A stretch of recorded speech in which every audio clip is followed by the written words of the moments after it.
दरअसल मनीष कश्यप से दुश्मनी नहीं है, दुश्मनी ये है कि जिस तरह का जन सैलाब उनके पीछे आ रहा है जी। जो नवयुवक वर्ग उनके साथ आ रहे हैं, सरकार को चिंता इस बात की है क्योंकि किसी भी देश की राजनीति नवयुवक ही डिसाइड करते हैं। बिल्कुल। और उनको ऐसा लग रहा है कि पूरा यूथ जो है इसके साथ होते जा रहा है, इसलिए वो गिरफ्त में लिया गया है ताकि थोड़ा शांत हो जाए।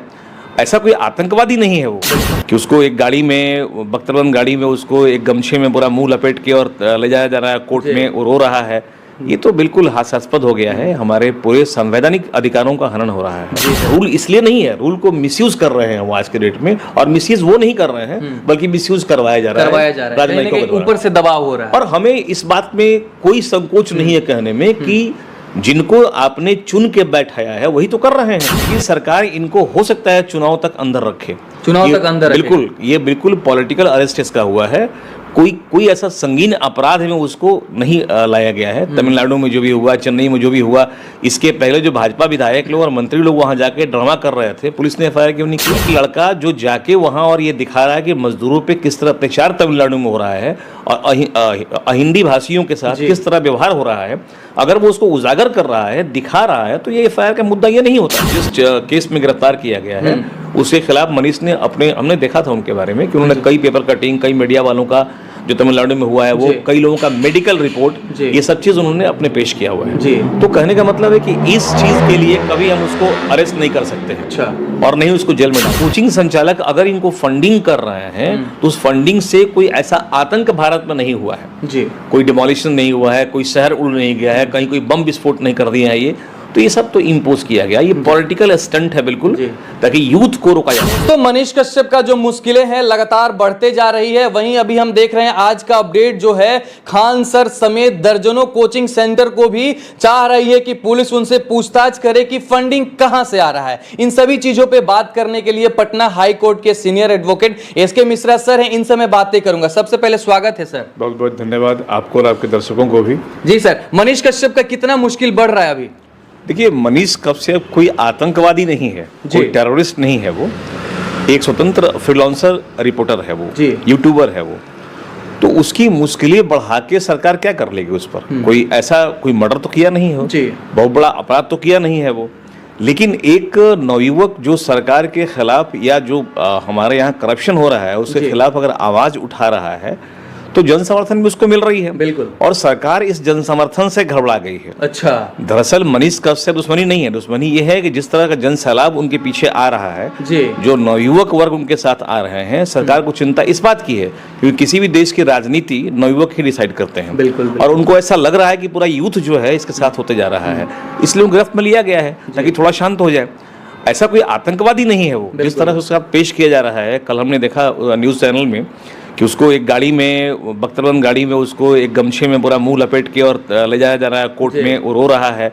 ये तो बिल्कुल हास्यास्पद हो गया है। हमारे पूरे संवैधानिक अधिकारों का हनन हो रहा है। जी सर, कहीं ना कहीं आज का अपडेट जो हम आपको बता रहे हैं सर, कहीं आप भी देखेंगे टीवी चैनलों पे कि मनीष कश्यप को जो भी फंडिंग की है कोचिंग का संस्थान, उनको भी कहीं ना कहीं पुलिस जो है पूछताछ के लिए बुलाना चाहती है। बिल्कुल, बेशक।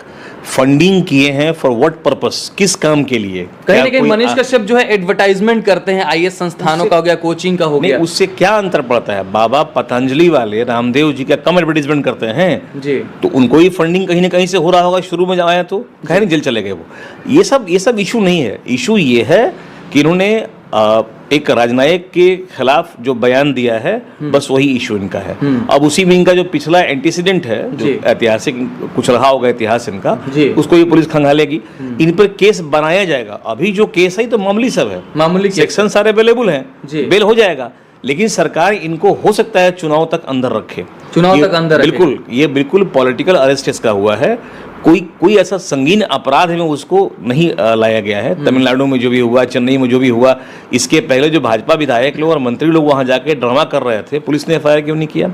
शिवसेना वालों ने महाराष्ट्र में इतने लोगों को मारा और सारे न्यूज चैनल ने दिखाया कि बिहारी कैसे मारे जा रहे हैं, एफआईआर क्यों नहीं हुआ न्यूज चैनल पर?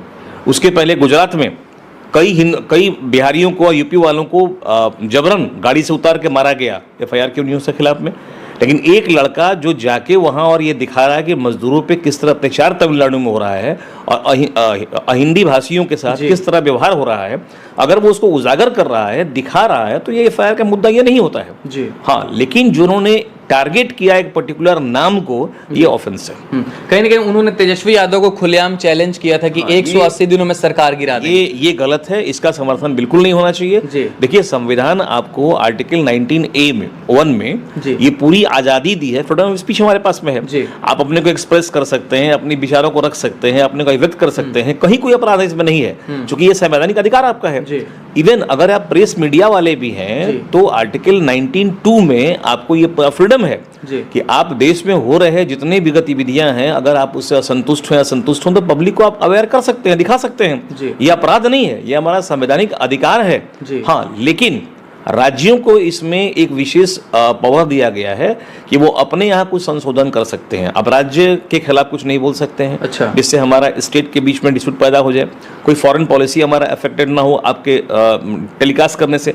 तो इन चीज़ों से थोड़ा परहेज करना चाहिए, जो मनीष ऐसा नहीं कर पाए थे। अच्छा, कहीं ना कहीं वही गलती होगी। बिल्कुल बिल्कुल। अच्छा, जो एफआईआर हुआ है सर, उसमें आप बता रहे हैं कि सारा बेलेबल धारा है, तो उनको बेल क्यों नहीं मिल रहा? देखिए, कुछ सेक्शंस ऐसे हैं जो अनबेलेबल है, लेकिन जो आईटी एक्ट का सेक्शन लगाया गया है जी। वो बेलेबल है, ठीक है, और उसमें कोई उनको दिक्कत नहीं होगी, आराम से उनको बेल मिलेगा। लेकिन पिछला कोई अगर रिकॉर्ड पुलिस सामने ला देती है, जी। जिसको हम लोग कहते हैं अपने लॉ के भाषा में एंटीसीडेंट, तो एंटीसीडेंट अगर होगा तो शायद उनको सस्टेन कर सकता है पुलिस। लेकिन ऐसा नहीं कि उनको फांसी हो जाएगी, राजीवन कारावास हो जाएगा, इस तरह कुछ नहीं है।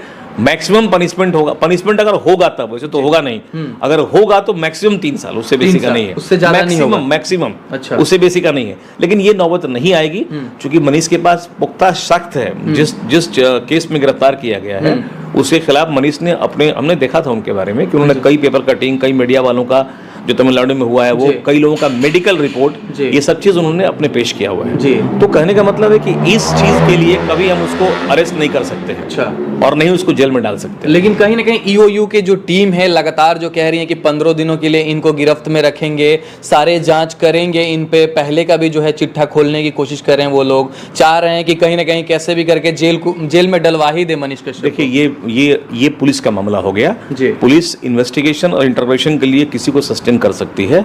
अगर आप पर कोई ऐसा पहले कोई वारदात आपने नहीं किया है और कभी एक्यूज नहीं बनाए गए हैं, तो पुलिस ऑटोमेटिकली उसको खत्म कर देगी। लेकिन अगर ऐसा लगता है कि नहीं, पहले भी कोई ऐसा संगीन अपराध के अभियुक्त रह चुके हैं ये, तो पुलिस इनको कस्टडी में ले सकती है। कस्टडी में ले सकती है। बिल्कुल। अगर इनको जेल होता है तो कितने सालों तक होगा? मैक्सिमम 3 साल। मैक्सिमम 3 जिस सेक्शंस में इनको लाया गया है, मैक्सिमम 3 साल। 3 साल तक। बाकी सेक्शंस इनके अवेलेबल है, जो हमने देखा हुआ है। कुछ अगर अलग से लगा दिया गया तो हम नहीं कर सकते हैं। अभी तो कोर्ट ने प्रोड्यूस करके वहां से रिमांड लिया जाएगा, इनसे पूछताछ होगी। रही बात कोचिंग संचालकों के बारे में, तो कोचिंग संचालक अगर इनको फंडिंग कर रहे हैं तो उस फंडिंग से कोई ऐसा आतंक भारत में नहीं हुआ है। जी। कोई डिमोलिशन नहीं हुआ है, कोई शहर उड़ नहीं गया है, कहीं कोई बम विस्फोट नहीं कर दिए हैं ये, तो ये सब तो इम्पोज किया गया। ये पॉलिटिकल स्टंट है बिल्कुल, ताकि यूथ को रोका जा सके। हमें जहां तक लगता है कहीं ना कहीं जितने भी यूथ सपोर्ट कर रहे हैं मनीष कश्यप को, उन सभी को रोकना चाहती है बिहार सरकार। बिल्कुल बिल्कुल। इलेक्शन सपोर्ट में ना है मनीष कश्यप। इलेक्शन अभी सामने है और हो सकता है कि मनीष मोतिहारी से चुनाव लड़ जाए। तो ये देखते हुए या कहीं ये अपने को व्यक्त किए होंगे कि हम चुनाव लड़ने जा रहे हैं, इलेक्शन लड़ेंगे हम, जो उन्होंने कहा था 180 दिन में सरकार गिरा देंगे। जी। तो सरकार गिराने का जो कुव्वत रखता है, इसका मतलब उसके पास मैन पावर है। जी। तो ऐसे मैन पावर अगर उसके किसी दल के समर्थन में उतर जाए, और खासकर वो दल जो सत्ता में है, सत्ता उसको बनाएगी माला वाला, अवार्ड देगी उसको। लेकिन अगर उसके खिलाफ आप यूथ को लीड भी कर रहे हैं और सत्ता के खिलाफ भी बोल रहे हैं, तो अपराधी हैं आप। अपराधी हैं। देखिए, एक बात समझ लीजिए, नटसेल में पुलिस के पास राइट ऑफ ऑफेंस है। अच्छा। आपके पास राइट ऑफ डिफेंस नहीं है। आज के परिवेश में बता रहे हैं हम। जी। अगर पुलिस आपको डंडे से मार भी रही है तो आप हाथ भी नहीं उठाएंगे, सर छोड़ दीजिए, माफ कर दीजिए। अगर आपने ऐसा किया तो सरकारी काम में बाधा आपने दिया, एक नया केस बन जाएगा। वो सरकारी काम है मारना, इसलिए उनके हाथ में रूल होता है। रूल इसलिए नहीं है, रूल को मिसयूज कर रहे हैं वो आज के डेट में, और मिसयूज वो नहीं कर रहे हैं बल्कि मिसयूज करवाया जा रहा है राजनयिकों के द्वारा। ऊपर से दबाव हो रहा है। और हमें इस बात में कोई संकोच नहीं है कहने में कि जिनको आपने चुन के बैठाया है वही तो कर रहे हैं। बिल्कुल। इलेक्शन जब होता है तो क्यों नहीं आप देखते हैं अपने जो उम्मीदवार हैं कैसे उम्मीदवार हैं। आप भाई भतीजावाद, जातिवाद के आधार पे चुनाव करते हैं। आप देखिए क्वालिफिकेशन क्या उसका है, कैसी उसकी एक्टिविटी रही है।